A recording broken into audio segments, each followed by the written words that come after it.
Dette er Bestsellers podcast. Velkommen. Bestsellers er live storytelling hver torsdag kl. 20. Denne podcast er fra DM i Storyslam den 26. april 2012. Fortællerne har kun 7 minutter i kampen om at blive Danmarks bedste historiefortæller.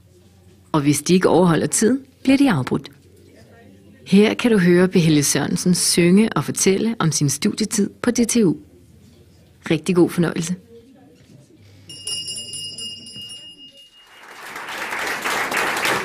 Jeg tænkte på, at vi skulle have en sang, ikke? Og den går på en god klassisk dansk melodi, minuet fra Elverhøj. Og I må gerne synge med.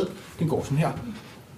Kong Volmers røv gik op og ned i slagte store haller, men i hvor vel han hiver slid i Jomfru Inges baller. Han mørkede i den samme røst, som i de forekom...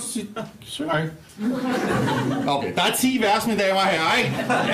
Og vi sang dem alle sammen på Kampsax-kollegiet 32, hvor jeg var flyttet ind efter. I lang tid havde jeg haft lidt svært med det der med piger, og havde tænkt, nu skal jeg læse på universitetet, så nu starter jeg på DTU. Flytter ind på det ingeniørkollegie, og så sker der ingenting, vel? Der var kun drenge, men til gengæld mødte jeg sådan et mandefællesskab, ikke? Hvor vi kunne være fælles om mandeting, ikke? Vi spillede en masse rollespil. Ringenes Herre skrev digte for hinanden på elvisk, ikke? Det var sådan noget. Ingeniørting, ikke? Men vi drak også en masse øl, og når vi havde drukket en masse øl, så sang vi Kong Volmers røv. Ikke bare dem fra Rusthåndbogen, også de vers, vi havde skrevet om hinanden, ikke? Og så stod vi til sidst i vindueskarmen, ud mod Anker Englunds vej, ikke? Hvor ude på DTU, og lavede Kong Volmer røven ud af vinduet mod den der vej, hvor der utrolig sjældent kører en bil. Næsten aldrig. Og det var der, jeg mødte Jakob. Jakob, han læste også til ingeniør, men han var anderledes. Han læste maskiningeniør. Han havde altid olie på fingrene, for han var kun begyndt at læse til maskiningeniør, fordi han skulle skrue på sin Harley. Han havde langt hår, ingen bodystocking, vel? Nej, læderjakke, rødt for, ikke? Og da han flyttede ind på kollegiet, så kom pigerne. De kom selvfølgelig for at møde Jakob, ikke? Så han inden for sygeplejekollegiet. Rigtige piger, ikke sådan nogle ingeniørpiger, vel? Altså, alle mulige ting, ikke? Og de havde jo altid nogle veninder med, ikke? Og på et tidspunkt, så måtte veninderne jo træffe valget, skal jeg stå nede på motorvejen og vente på en motorvejsbus, eller skal jeg sove med en ingeniør? Og nogle gange kom det ud til vores forhold. Altså, så sov de med en ingeniør, ikke? Det var cirka det, der skete, ikke? Jakob knaldede dem alle sammen, han var stadig sød med os, han gik altid ud til os bagefter og drak flere øl, og det var faktisk ham, der havde skrevet alle de der vers på det der Kong Volmers røv sang, ikke? Han drak, og vi sang, ikke? Og vi vidste jo alle sammen, at en dag ville det holde op, ikke? En dag ville der komme en storbydronning, ikke? Og tage ham væk på sin egen Harley, hun ville have rødt hår, læderjakke, ikke? Og da hun kom, og så havde hun en piger. Og sådan en pagehår gik sådan pliceret nederdel og læste til aktuar. Og vi tænkte, okay, det kan kikse for en vær, ikke? Og han kommer snart tilbage, ikke? Han rykker videre, ikke? Men det gjorde han ikke. Han rykkede ind i hendes lejlighed på Østerbro. Og så kom han ikke længere til festerne. Og i stedet så begyndte de at holde sådan nogle parmiddage med deres venner, ikke? Og Jakob var super sød, han ville gerne inkludere os. Det var bare lidt svært at invitere os til parmiddag, ikke sandt? Men fordi jeg var hans bedste ven, og fordi jeg var hans nabo, ikke? Jeg boede på meget sigende 3206, han boede på 3207, ikke? Så ringede han til mig en dag og sagde, vi ikke kom ind dig og Dennis nede fra 3217 til sådan en parmiddag.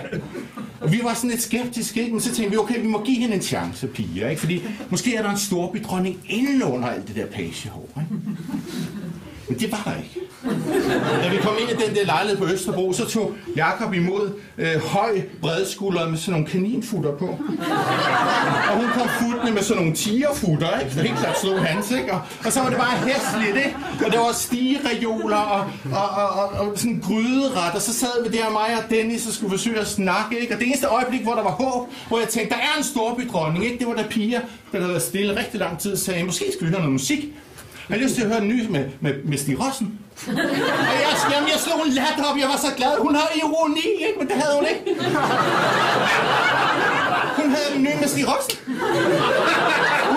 Hun synes, han sang rigtig godt. Og så blev det en meget lang aften, ikke? Og der blev ikke flere parmiddage for mig og Dennis derinde, vel? Og det næste, vi hørte fra dem, det var sådan en kort, der kom. Fortryk, invitation, gulden skrift, bryllup til afholdelse over i Vom forsamlingshus, hvor hun kom fra, ikke, sange og taler velkomne. Og vi sad og drak gravøl på køkkenet, ikke, og begræd vores tabte held, ikke, og brændte de der invitationer. Det skulle vi fandme ikke med til, vel? Og så stod vi efter en masse øl op i vindueskarmen, og sang kom Volmers røv, ikke? Og så tænkte vi, sange og taler velkomne.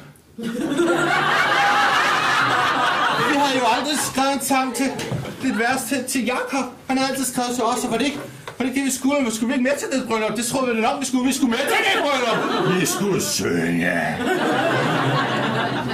Og da dagen kom, så havde vi lejet sådan et folkevognsrugbrød, ikke? Og fyldt det med guldøl, og så kørte vi over til Vom, og det ligger over ved Viborg et eller andet sted, ikke? Så vi kunne drikke guldøl på vejen, så vi var godt stive i kirken allerede, ikke? Og sad dernede og råbte, ikke?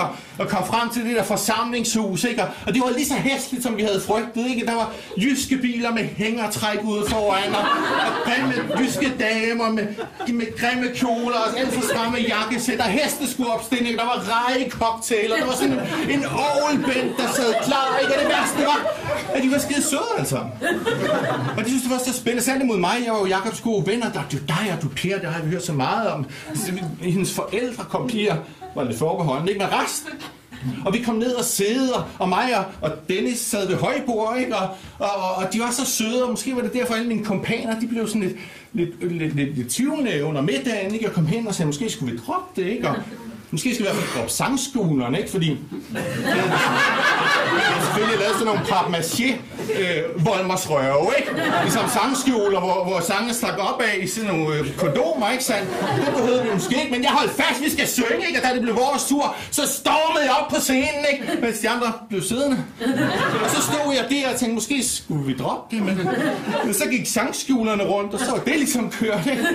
Og så begyndte overbændt at spille, og så var der jo ikke nogen vej udenom end at begynde at synge den sang, vi havde lavet, ikke? Til Jakob. Kong Jakobs pik var vildt berejst, jagt på en skøn jomfru. Hun skulle have videre gejst, så kom der en fra Vomsku.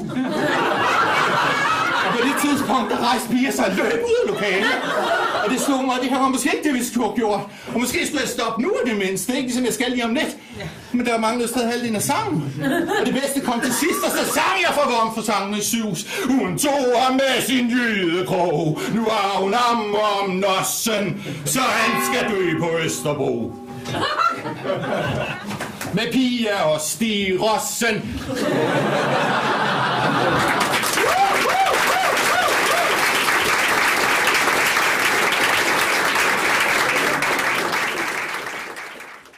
Du har hørt Bestsellers podcast fra den 26. april 2012 med P. Helge Sørensen.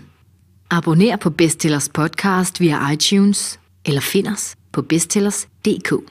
Vi høres ved.